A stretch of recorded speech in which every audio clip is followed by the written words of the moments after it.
बड़ों को नमस्कार, छोटों को प्यार, छोटी सी जिंदगी। आइए जुड़िए Bihari quest GS research centre के साथ। जैसे कि आपको पता है, हमने एक सीरीज़ शुरू की है सिंधु सभ्यता के बारे में। उसके 9 पार्ट अपलोड कर दिए हैं। अगर आपने उन 9 पार्ट को नहीं देखा है तो सबसे पहले आप उन 9 पार्ट को देखें ताकि आपको अच्छे से समझ आ सके। आज मैं सिंधु सभ्यता ये सैंधव सभ्यता का 10th पार्ट अपलोड करने जा रही हूँ। तो आज हम 10th पार्ट में क्या डिस्कस करने जा रहे हैं? सिंधु सभ्यता या सैंधव सभ्यता की राजनीतिक व्यवस्था या राजनीतिक स्थिति। आज हम क्या डिस्कस करेंगे? जो सिंधु सभ्यता है वहाँ की जो राजनीतिक व्यवस्था है या राजनीतिक स्थिति है वो किस तरह की है, वहाँ पर जो राजनीतिक व्यवस्था को कौन देखता है, ये उसका राजकाज कौन संभालता है, उसके बारे में डिस्कस करेंगे। तो सबसे पहले फर्स्टली हम क्या देखेंगे, जो वहाँ की जो राजनीतिक व्यवस्था है या राजनीतिक जो स्थिति है उसके बारे में हमें आज दिन तक कोई भी स्पष्ट जानकारी नहीं मिली है। आज दिन तक हमें ये नहीं पता चला कि वहाँ की राजनीतिक व्यवस्था कैसी है। जैसे कि हम वर्तमान की बात करें, प्रेजेंट की बात करें तो क्या है, भारत क्या है, एक लोकतांत्रिक व्यवस्था है। यहाँ पर कैसी व्यवस्था है? लोकतांत्रिक व्यवस्था है। तो इसमें लोकतांत्रिक जो व्यवस्था है इसमें कौन कौन होता है? इसमें राष्ट्रपति हो गया, प्राइम मिनिस्टर, विधायक, सांसद होते हैं। और ये क्या करते हैं? विपरीत स्थितियों में जनता के कल्याण के लिए या जनता के परोपकार के लिए सोचते हैं। जनता के बारे में सोचते हैं कि कैसे देश को चलाया जाए, कैसे देश में काम किया जाए, इसके बारे में ये लोग सोचते हैं या इस बारे में काम करते हैं। परंतु सिंधु सभ्यता में ऐसी कोई भी व्यवस्था नहीं थी, क्योंकि इसके बारे में हमें आज दिन तक कोई भी स्पष्ट जानकारी नहीं मिली है। तो हम ये सोच सकते हैं कि वहाँ पर ऐसी व्यवस्था नहीं थी।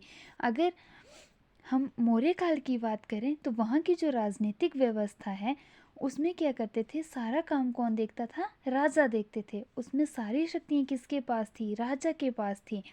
जो मौर्य काल में भी कार्यपालिका, विधायिका, न्यायपालिका आदि ये सब कुछ था। और इन सारी चीज़ों के लिए ये इस सारी व्यवस्था की शक्तियाँ किसके पास थी? राजा के पास केंद्रित थी। और जो राजा था वे एक अत्यंत शक्तिशाली सम्राट था, क्योंकि जितनी भी शक्तियाँ थी, कार्यपालिका, विधायिका, न्यायपालिका, वो किसके पास थी? राजा के पास थी। क्या ऐसी व्यवस्था ही थी? और ऐसी ही व्यवस्था वैदिककालीन व्यवस्था थी। इस तरह की जो व्यवस्था थी जैसे मौर्य काल की थी वैसे ही किसकी थी? वैदिक युग में भी थी। परंतु ऐसा कुछ भी सैंधव सभ्यता के बारे में नहीं कहा जा सकता है, क्योंकि सैंधव सभ्यता के बारे में हमें इसकी क्या नहीं मिली? कोई एविडेंस नहीं मिला, कोई जानकारी नहीं मिली। सिर्फ सैंधव सभ्यता की राजनीतिक व्यवस्था के बारे में हम अनुमानों के आईने में हैं। सिर्फ हम अनुमान लगाते हैं। इतिहासकार एक अनुमान लगाकर ही बताते हैं कि सिंधु सभ्यता या सैंधव सभ्यता की राजनीतिक स्थिति ऐसी होगी। सिर्फ वो हमें क्या दिखा रहे हैं? एक आईना दिखा रहे हैं, अनुमान लगा रहे हैं। वो भी कैसा? अनुमान लगा के बता रहे हैं कि हो सकता है ऐसी थी, परंतु हम श्योरिटी के साथ नहीं कह सकते। वास्तविक रूप में हम लोग ये सारी चीज़ को नहीं कह सकते कि इसकी जो थी स्थिति जो वो इस तरह की थी। क्यों? क्योंकि हमें यहाँ से कोई भी ऐसी जानकारी नहीं मिल पाई है। और जानकारी कैसे मिलती? ना ही तो हम इस लिपि को आज दिन तक पढ़ पाए। सिंधु सभ्यता की लिपि जो कि कैसी है? चित्राक्षर प्रकार की है, चित्र बने हुए हैं जिसको पिक्टोग्राफी करते हैं, उस प्रकार की है। तो उसके बारे में उसको आज दिन तक कोई इतिहासकार पढ़ नहीं पाया। अगर इतिहासकार नहीं पढ़ पाया तो उसके बारे में हमें जानकारी कहाँ से मिलेगी? जानकारी तभी मिल सकती थी जब कोई इतिहासकार कोई इस चीज़ को पढ़ पाता। और जो नेक्स्ट है हमारा कि जो मेसोपोटामिया है, इसकी विपरीत दिशा की हम बात करें, जो मेसोपोटामिया की सभ्यता थी वो कैसे, जो मेसोपोटामिया की जो सभ्यता है जिसको हम सुमेरियन की सभ्यता भी कहते हैं, इसका जो विकास है वो टिग्रिस नदी के किनारे हुआ है, इराक देश में हुआ है। और यहाँ की जो लिपि है वो लाक्षर प्रकार की है। और इसको क्या किया गया? इस लिपि को पढ़ा गया है। इसको क्या किया, लाक्षर प्रकार की जो लिपि है उसको इतिहासकारों ने पढ़ लिया है। और जो मेसोपोटामिया की सभ्यता है वहाँ पर कौन शासक देखता है, कौन शासन करता है, पुरोहित वर्ग के जो लोग हैं, क्योंकि वहाँ से हमें क्या मिला, मंदिर का साक्ष्य मिला, टेम्पल के साक्ष्य मिले, टेम्पल के एविडेंस मिले हैं। तो ऐसा कहा जाता है कि वहाँ पर कौन लोग शासन करते थे, कौन लोग शासक करते थे, पुरोहित वर्ग, क्योंकि वहाँ से हमें क्या मिला, मंदिरों का साक्ष्य मिला है। परंतु जो हमारी सिंधु सभ्यता है या जो सैंधव सभ्यता है वहाँ पर किसी भी मंदिर का साक्ष्य हमें नहीं मिला। जब हमें किसी मंदिर का साक्ष्य नहीं मिला है तो हम कैसे कह सकते हैं कि सिंधु सभ्यता में पुरोहित वर्ग के लोग शासन करते थे, नहीं कहा जा सकता है। और इस मेसोपोटामिया ये विश्व की सबसे पुरानी सभ्यता है। इसी को सुमेरियन की सभ्यता भी कहा जाता है। और इसका विकास कहाँ हुआ है, इराक देश में हुआ है। कौन सी नदी, टिग्रिस नदी के किनारे हुआ है। और यहाँ की लिपि कैसी थी, लाक्षर प्रकार की, जिसको पढ़ा गया है। और यहाँ पर जो शासन था वो कौन देखता था, जो शासन की व्यवस्था थी उसको कौन करता था, पुरोहित वर्ग के लोग करते थे, क्योंकि यहाँ से हमें क्या मिला है, मंदिरों के साक्ष्य मिले हैं। नेक्स्ट है हमारा सैंधव सभ्यता से हमें किसी भी मंदिर का साक्ष्य नहीं प्राप्त हुआ है। जब हमें किसी मंदिर का साक्ष्य प्राप्त नहीं हुआ तो हम कैसे कह सकते हैं कि जो सिंधु सभ्यता की जो शासन व्यवस्था थी या राजनीतिक व्यवस्था थी उसको पुरोहित वर्ग के लोग देखते थे। परंतु जो प्रोफेसर A.L. वाशम थे उन्होंने कहा कि सैंधव सभ्यता में कौन थे, पुरोहित वर्ग शासन करते थे। क्या कहते हैं, सिंधु सभ्यता ये सैंधव सभ्यता में कौन करता था, पुरोहित वर्ग जब वो शासन करता था। ये किसने कहा है, एक इतिहासकार हैं A.L. वाशम, उन्होंने कहा है कि कौन शासन करता था, पुरोहित वर्ग शासन करते थे। नेक्स्ट है, और यहाँ की जो व्यापारिक स्थिति थी, जो सिंधु सभ्यता की जो व्यापारिक स्थिति थी वो काफ़ी विकसित थी, काफ़ी ज़्यादा विकास था इसका। तो ऐसा माना जाता है कि यहाँ पर वर्णिक वर्ग शासन करते थे। कैसे कहते हैं, क्योंकि यहाँ पर क्या थी, जो सिंधु सभ्यता की जो व्यापारिक स्थिति थी वो काफ़ी विकसित थी। अगर जब काफ़ी विकसित थी तो ऐसा कहा जा सकता है कि, या इतिहासकारों के द्वारा ऐसा माना जाता है कि यहाँ की जो शासन की व्यवस्था थी वो कौन देखता था, वर्णिक वर्ग देखता था, व्यापारी लोग देखते थे। नेक्स्ट हमारा सिंधु सभ्यता की कला, सिंधु सभ्यता की जो कला थी उसके बारे में हम थोड़ा सा डिस्कस करेंगे अभी। तो सिंधु सभ्यता ये सैंधव सभ्यता की जो कला थी उसके बारे में तो हमें वहाँ से क्या क्या मिला है, प्रस्तर मूर्तियाँ मिली हैं जिसको हम पत्थर की मूर्तियाँ कहते हैं। पत्थर, प्रस्तर मीन पत्थर, या पाषाण की मूर्तियाँ, पाषाण, तो प्रस्तर मीन्स पत्थर, पाषाण की मूर्तियाँ मिली हैं। नेक्स्ट मोहरें मिली हैं वहाँ से, सील्स, मृत भांड, मिट्टी और भांड मतलब बर्तन। तो क्या मिला हमें वहाँ से, मिट्टी के बर्तन मिले हैं। सबसे पहले हमने क्या किया, प्रस्तर मूर्तियाँ मीन्स किसकी मूर्तियाँ मिली हैं, पत्थर की या पाषाण की मूर्तियाँ। नेक्स्ट है मोहरें मिली हैं, मृत भांड मिले हैं, मिट्टी, मृत मतलब मिट्टी और भांड मतलब बर्तन।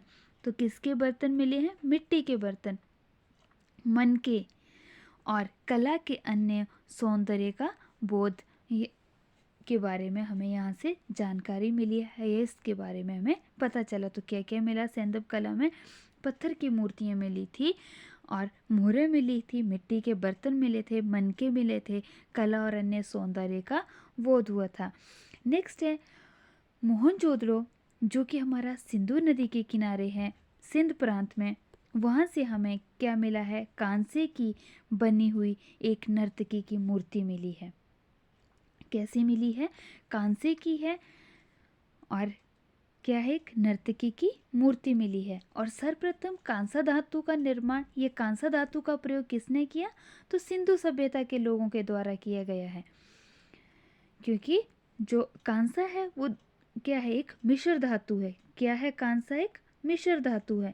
और कांसा किन दो धातुओं से मिलकर बना है, तांबा और टिन नामक धातुओं से मिलकर बना है।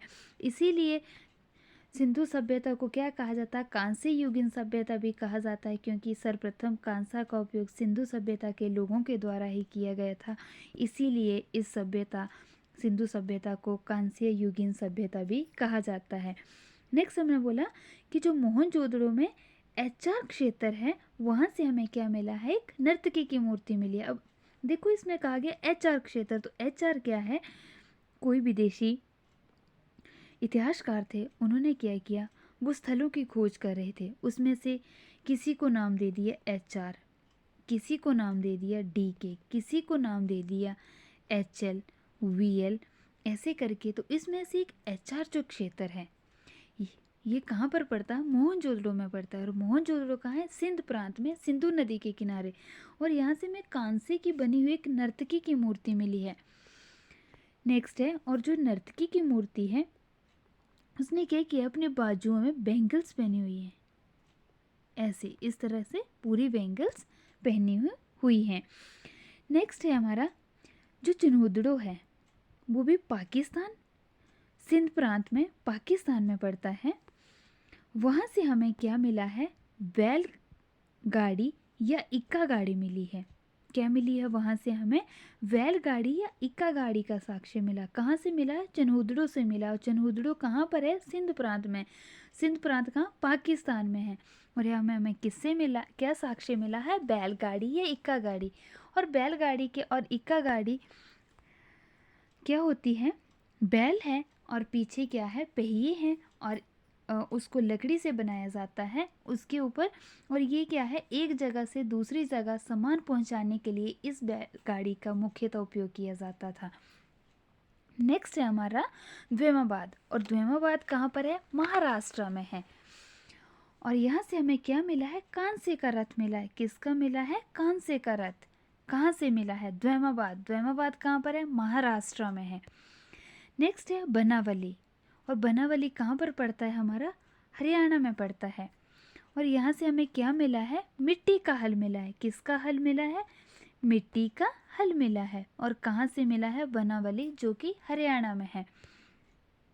तो हमें क्या क्या साक्ष्य मिले, मोहनजोदड़ो से हमें क्या मिला, मोहनजोदड़ो के एचआर क्षेत्र से हमें क्या मिला, कांसे की नर्तकी की मूर्ति मिली है। नेक्स्ट है चिन्होदड़ो। चिन्होदड़ो से हमें क्या मिला, बैलगाड़ी या इक्का गाड़ी का साक्ष्य मिला।